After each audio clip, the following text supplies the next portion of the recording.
दोस्तों, किशनगंज लोकसभा सीट को लेकर एक बड़ा खुलासा आपके सामने करने वाला हूं।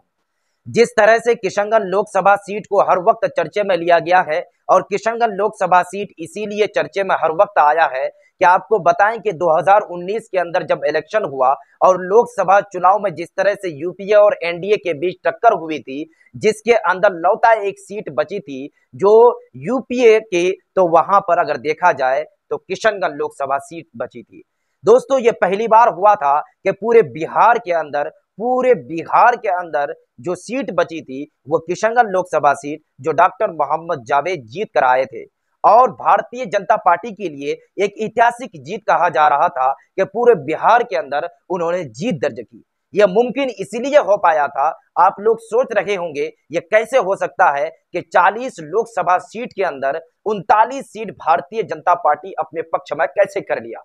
आपको बताएं कि उसको करने का रीजन ये था कि बिहार की एक जानी मानी पार्टी जदयू यानी नीतीश कुमार की पार्टी उस वक्त भारतीय जनता पार्टी के समर्थन और भारतीय जनता पार्टी के गठबंधन में लड़ रही थी, जिसकी वजह से यह सफल हासिल हुआ था भारतीय जनता पार्टी को। और कहीं ना कहीं भारतीय जनता पार्टी एक बड़ी बाजी यहां पर मार कर निकल चुकी थी। लेकिन दोस्तों, आपको बताएं कि कुछ ही दिनों में इस तरह से माहौल देखा गया, नीतीश कुमार फिर महागठबंधन के साथ यहां पर सरकार बना लेती है।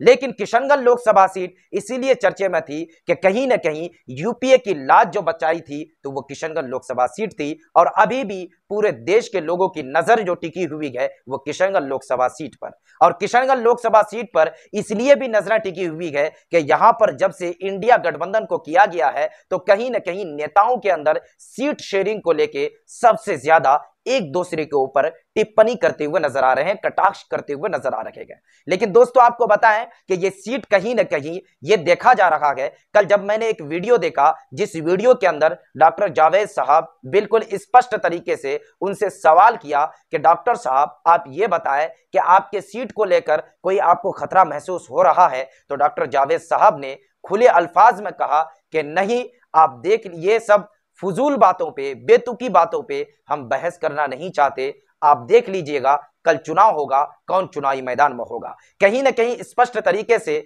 उन्होंने ये जवाब देने की कोशिश किया कि कहीं ना कहीं यहां पर आप कल के दिन देख लीजिएगा कौन यहां पर चुनाव लड़ते हैं किशनगंज लोकसभा सीट से।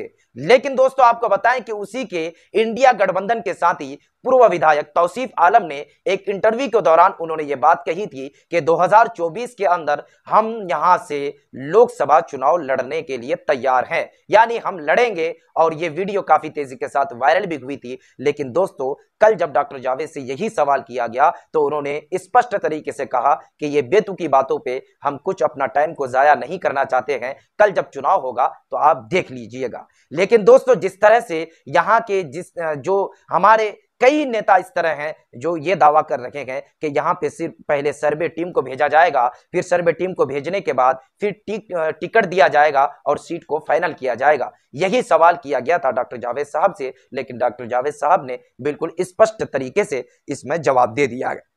लेकिन दोस्तों, आपको बताएं कि यहाँ पर जिस तरह से हमेशा से मुस्लिम बहुल इलाका जिसको कहा जाता है, यहां पर कहीं ना कहीं मुस्लिम वोटर्स ही यह तय करते हैं कि किसको यहां पर एमपी बनाना है, किसको यहां पर लोकसभा में भेजना है। लेकिन यहां पर एक पार्टी जो जोरों शोर के साथ चुनाव लड़ने जा रही है और पिछले कई सालों से चुनाव लड़ रही है, जो है असदुद्दीन ओवैसी की पार्टी, उसके भी प्रत्याशी जो आएंगे उसके भी घोषणा कहीं ना कहीं कर दी गई है कि बिहार प्रदेश अध्यक्ष अख्तरुल ईमान भी यहां से चुनाव लड़ने का ताल ठोकने वाले हैं। अभी तक कोई ऐलान नहीं आया है, लेकिन आशंका यह जताया जा रहा है कि एआईएमआईएम से अख्तरुल ईमान भी यहां से चुनाव लड़ने वाले हैं। लेकिन यह फैसला तब किया जाएगा कि वोटर्स किसको अपने रहनुमा चुनेंगे, यह देखने वाली बात होगी। आप क्या कुछ कहना चाहते हैं इस मामले को लेकर, आप कमेंट सेक्शन में जाके जरूर बताइए। चैनल